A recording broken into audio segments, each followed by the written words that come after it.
Good evening and welcome to Law Talk, the show that brings the Constitution, the law, and the events of today to you each month. Good evening, and tonight on Law Talk we're actually very fortunate because we have Donald and Melania Trump. And Donald, why would you come to Law Talk to talk to us tonight? Well, I'm very happy that you invited us on to Law Talk tonight, James. I think it's very important that we get out and tell the public, you know, what's going on with this country, what's going on with the money in this country. And Melania, we're rich, aren't we? Yes, we are. But no, we're actually very rich. We're very rich. And we just want to make it clear that we're very rich. When you say rich, what do you really mean by rich? What is rich today? Well, Melania, how rich are we? Well, you did the math, or did I do the math? Anyways, we have exactly 9 semi-trailers filled with $100 bills, which equates to our about $9 billion in net worth. About $9 billion. So we're very, very rich. So we're not just rich, we're very rich. Well, I have a question then. How do you handle the tax man, Donald? I know my viewers want to find out. How do you do that? Well, I've had a little change of heart. I used to think that, you know, everyone should give a lot more money to the tax man after a certain amount of wealth.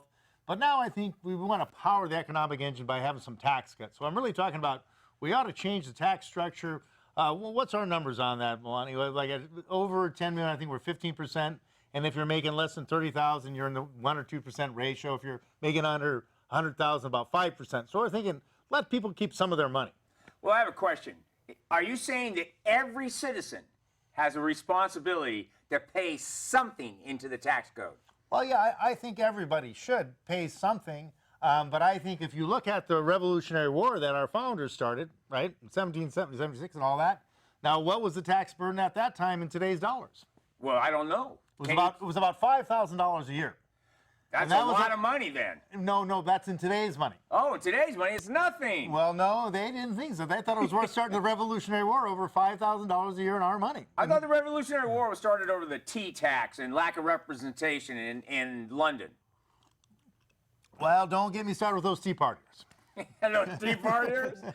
The tea partiers? Tea partiers. Oh, okay. So, Melania, what do you think about this tax thing? What do you think is the worst tax or the best tax? Well, I think it was a very dumb idea, the one you had a few years ago, to tax the 14% across the board for 10 million and up. I don't think there's a very good time to bring that up.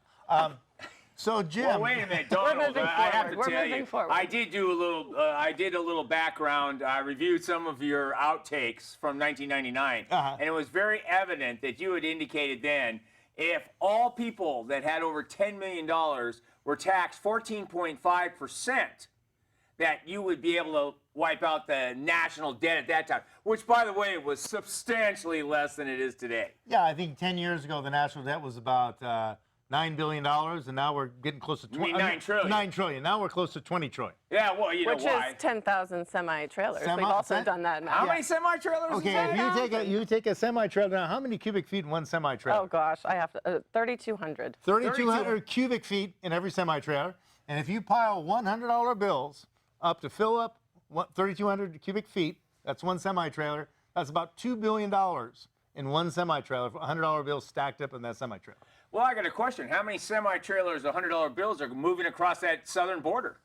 Well, I'm just saying there's always money moving around, and that's a good thing. But we have about 10 of those. We have about 5 of those trucks. We've got about five semi-trucks of $100 bills. Can you think of anything, Donald? Except with that's not counting her jewelry. But well, her jewelry. Yeah. Okay. So that's another 10,000. Why don't you tell us a little bit on Inside Edition what it really is to be married to the Donald? I'd rather keep it off record. Okay. Well, wait a minute. What number wife is this, Donald? Well, I have accountants that keep track of all that kind of thing. I really don't. I don't really take care of that. I only see him once a year. Yeah, once a year. Oh, once a year, whether you have to or not? Yes. Oh, I see. Do you just have lunch? The White House I might live in. I might. Oh, well, that's a lot of interest. But, okay. Donald, let's talk about some of your other issues that you've been talking about recently, and those include China. And what's going on with China? What should we be doing with China? Well, China's a bunch of losers. How's that? You know, so, well, the thing is, like, say, China, they don't pay any you know, for any intellectual property. They don't pay for any patents. They're just pirates. They're pirates. They're pirates. Like, say, if the Germans steal a patent, right, and start selling a piece of equipment that's patent in the United States, we can sue Germany. There's full faith and confidence. I can go to bond, and I can sue here in Los Angeles or wherever, and I can win a case in federal court, and then I have full faith and confidence. I can attach a bank account and bond. You can win all the lawsuits you want against China. There's no full faith and confidence. You can't attach a bank account in Peking. Okay, I have a question. I noticed you've talked a lot about tariffs, and I know China is one of the countries that has stiff tariffs, making it almost impossible for the U.S., if not impossible for the U.S., to be able to compete in the Chinese market. What would you do if you had the ability to change that? What would you do? Well, I mean, you see that China's doing a lot of currency manipulation. There's a lot to be done there. Okay. And so there's various ways you can handle that, but those are certain things you don't tell the other side until you're ready to go. Okay, now, what about Japan? You know, Japan's been dumping their cars on America now for a good 30 years. How would you open their markets to American cars? Well, Japan, there's not really much room to drive around anyway, so I wouldn't even worry about it. So would you be able to sell the Chevrolet Volt in Japan? I think the Volt might fit down their streets. I don't think a regular side SUV would fit. I think we get stuck on their streets. They got pretty narrow streets there, you know. Okay, so I don't really think that's our market. So even though Japan has tariffs, you wouldn't even try to break any tariffs with the Japanese market? No, we're not too worried about it. China, we're worried about. We're not worried about the Japanese. But China's where you get your hair as well, right? Well, the thing about that is the meatloaf, like when you're saying, we were talking about that old tax plan, that was before I got the meatloaf. That's when I had a different hairstylist. Right. I was a different person. Yeah, but when you were a different person, what do you mean by that, Donald? I mean, this is very exciting for our viewers. Can you tell me how you were a different person? I was an idiot. I was a loser. A loser? Now I'm a winner. Now I'm rich. I'm very rich. Milani, how's life with the Donald? Well, he hasn't gone bankrupt as of late, but you have been bankrupt about 4 times. I don't think we weren't going to really get into that tonight. You know, that was something we talked about. Well, I'm sorry, but Donald, you didn't put any parameters on our discussion tonight. So I think maybe we should talk a little bit about that. How many times have you declared bankruptcy, and how many different companies have you bankrupt, and how many employees did you lay off as a result of those bankruptcies? Well, technically speaking, I've never declared bankruptcy ever. You never have. I never have. Then why are they linked to you? Well, because those people are losers. They're idiots. Milani, what do you know about this? Well, yes, personally, he has not declared bankruptcy, but corporate-wise, corporate bankruptcy, 4 times, I think, is the latest tally. Yeah, well, only 4 times. Only 4 times. Taj Mahal in Well, Atlantic is that City, the I told you average, or this bad, how is it that you have $9 billion when you keep declaring bankruptcy? Is that how you get to your $9 billion, by declaring bankruptcy? Well, actually the total bankruptcies of all 4 bankruptcies, the total that was bankrupt is about $2 billion. So that's about 1 truck, 1 semi-truck. 1 semi-truck. And I've got about 5. So if at worst, I have to give up one of my 5 trucks. Oh, you're gonna have to give up one of your 5 trucks. But all those were corporate bankruptcies and reorganizations, Chapter 11s. They weren't Chapter 7s. Okay. Yes, he stopped guaranteeing debt with his personal wealth. That was a good move. Well, that was a good move. That was a For good who? Who was that a good? It was a good move for me, and it was a bad That move. was the 90s. That was like Atlantic City. You know, I got Atlantic City when the getting was good. So I guess Milani, does she keep telling you what to do all the time, Donald? No, she never tells me what to do. I understand from everything I heard, she does tell you what to do. Yes, we're going to Japan tonight, correct? Japan? No, I don't know about Japan. Well, I understand you were going to Japan tonight. You're not gonna give me more time for let's forget about the bankruptcy. When are you going to When are you going to file bankruptcy again? Okay, that's enough about the bankruptcies. Okay, that's you know. Okay. Tell me more, Milani. What about these bankruptcies? I saw you type Chapter 11 in an email today. Okay, look, Milani, not one more word. Word. You shot your wife. Yeah. Milani, are you all right? Yeah, I shot her. You know. Why did you shoot her? There's no talking to her. You know, sometimes it just goes on and on. There's no talking to her. There's no talking to her. She just How goes can you on. shoot your wife? It goes on and on. You know, it's just like one thing, bankruptcy this, you want some jewelry. Well, Donald, I think we better change subjects here. Now, do you have any plans for the future? Well, as a matter of fact, you ever hear that old expression about throwing your hat in the ring? Of course. And that was when fighters were, you know, they have fist fights. Pugilists. Yeah, pugilists would be having a ring of guys would be around watching some fighters, and if you wanted to be a challenger. You throw your hat in the ring. What would you throw your hat in the ring for? Well, I'm going to throw my toupee in the ring. I'm going to announce my candidacy for the presidency of the United States of America. For the presidency of the United States of America? Yeah, because I want to make this country great again. On Law Talk. You're announcing yourself as the president of the United States of America. I'm announcing on Law Talk. Right here, right now. I got to tell you, this is very exciting. Unfortunately, Melania doesn't look so excited. Well, yeah, well, she's fired. She's fired? She's fired. Oh, this sounds like The Apprentice. She's fired. What are we going to do with her body? Well, we'll worry about that later. I've got accountants to take care of that. Well, I think what we ought to do is move on to our next subject and give us a chance to move Melania's body off the set. Okay. So anyway, tonight, hurry up. No, now.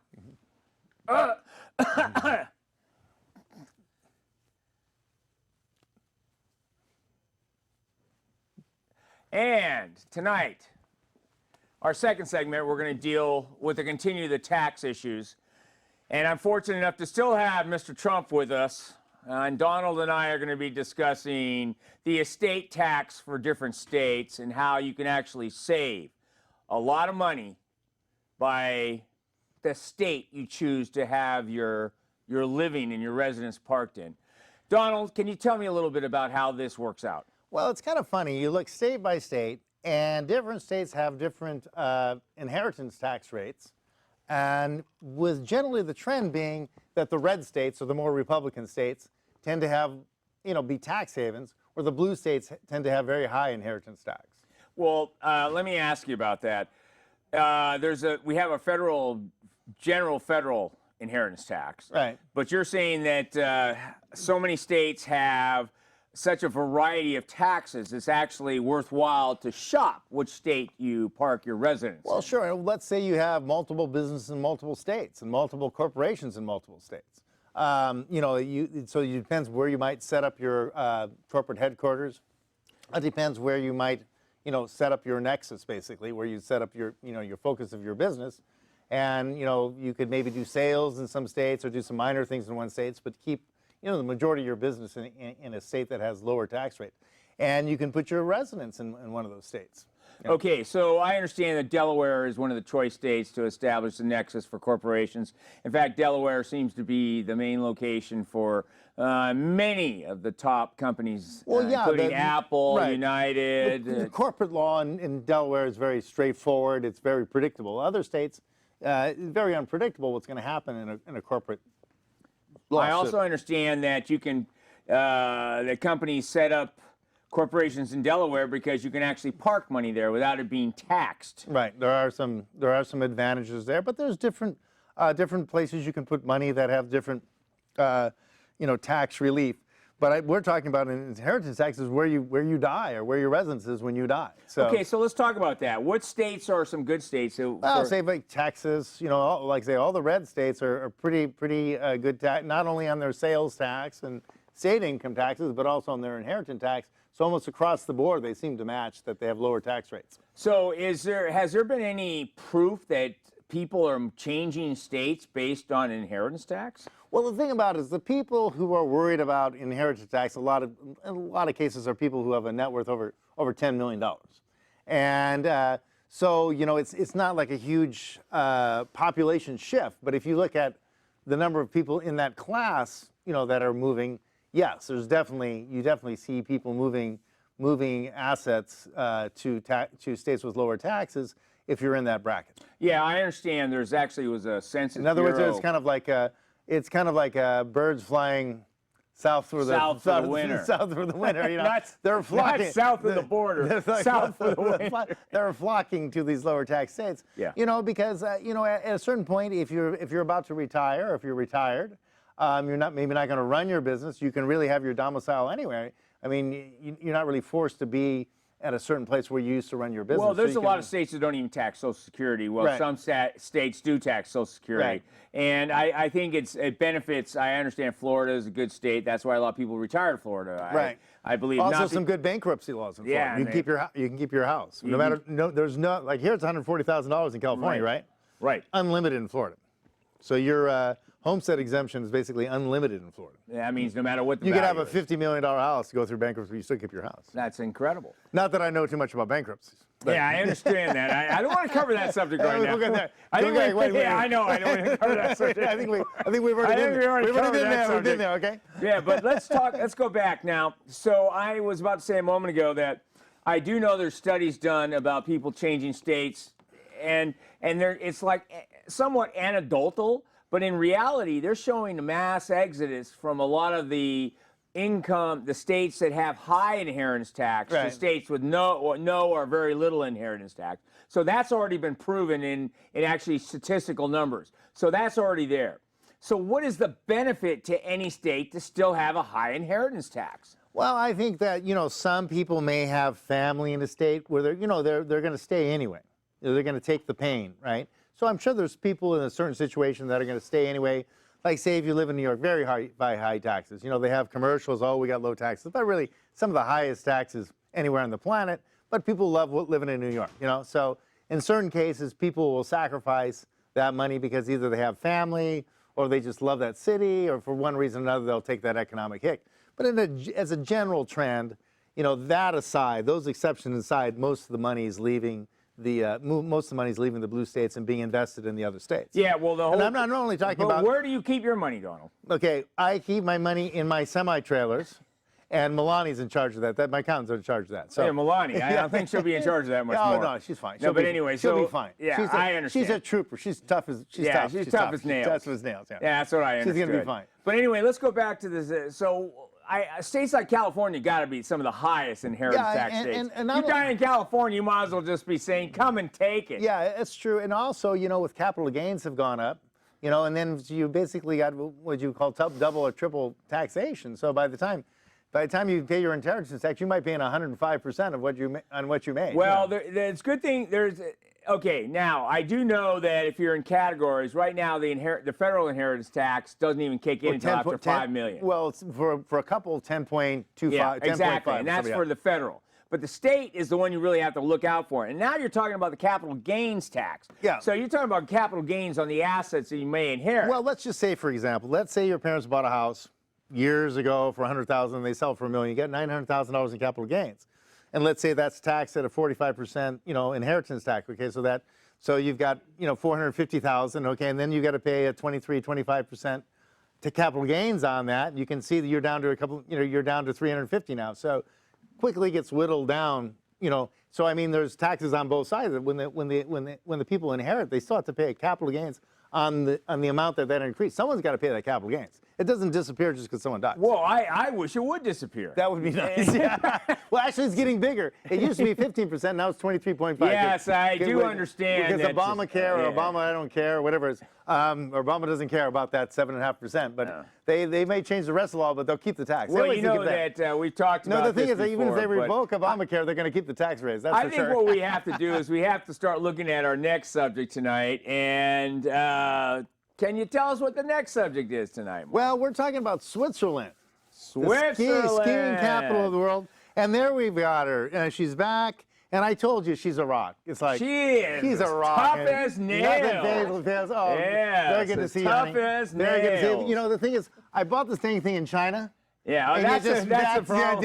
You just can't buy anything good in China anymore. And that includes guns. You can't rely on the Chinese. Yeah, but the one thing is, it's good to have you back. Do we have to buy your bullets to take care of business? That probably was a Chinese bullet. Yeah, well, the Chinese firing squad, the first thing they do is the tax collector takes the money for the bullet that killed your loved one. Yeah, okay. So we're talking about Switzerland. So, Melania, tell us a little bit. You've been looking at Switzerland. You're Austrian. That's like one of your neighboring states. You used to ski there. Tell us a little bit about Switzerland and what's going on with inheritance tax. So last month, June 14th, voters decided not to approve a 20% tax on inheritance of 2 million francs or above. So that's good news for rich people. Okay, well, we're rich. We're very rich. Did I tell you we're very rich? Not rich. No, I haven't heard that. We're very rich.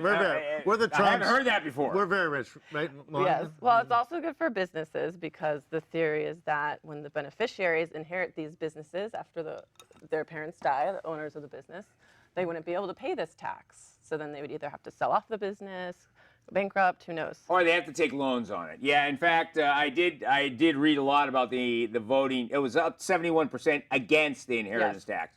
In fact, it's not just large companies; it's small businesses, because there's a lot of small businesses in Switzerland. Right. And you know, you have your bed and breakfast, you have your maker of whatever, and you have your little stores, and those are the businesses that would be suffering just as much. Right. So when they vote down the inheritance tax, where do the Swiss make their money to run their country, though? Because I understand that the inheritance tax was supposed to be dedicated to the social welfare system of Switzerland. 2/3 of it. Well, yeah, that was going to go just like Greece has a social welfare system. Puerto Rico the other day went bankrupt. Illinois has gone bankrupt. Greece has gone bankrupt. And why did they go bankrupt? Always because these pension plans that are just they're coming to fruition. Very generous, and also you've got so many people working for the government, and then so many retired people who used to work for the government. There's very few workers, tax-paying workers left support all these other people. I hate to bring us back home, but we have the same problem in this country. No. Well, Melania, how many semi-trailers full of $100 bills is our national debt? 10,000. 10,000 semi-trailers. Well, that's what we'll get to. 20 trillion. Yeah, yes. 20 trillion. We have 20 trillion, so we have 10,000 semi-trailers full of $100 bills as our national debt in the United States of America. Okay, so let's talk about Switzerland. How many trailer loads do they have in Switzerland are sitting in the banks? Well, I think that there's been a lot of the Swiss bank secrecy has been broken open lately because the United States. Well, there's been a capital flight from the United States. Let's face it. There's billions or trillions of dollars that have left America in the last few years, basically because, you know, it's become unhospitable for business. You mean a banana republic? Yeah, it's become a banana, and so... Especially California. Well, yeah, California, yeah, but I mean, just people like Ireland, 8% tax rate, Canada... Are you talking about corporate tax rate? All tax rates, but, you know, 18% tax rate in Canada, 8% in Ireland. You know, Google, Apple, they're all in Ireland. No one's going to incorporate the United States anymore. It's ridiculous. I mean, who can afford it? It's like throwing the money away. So that money's all offshore.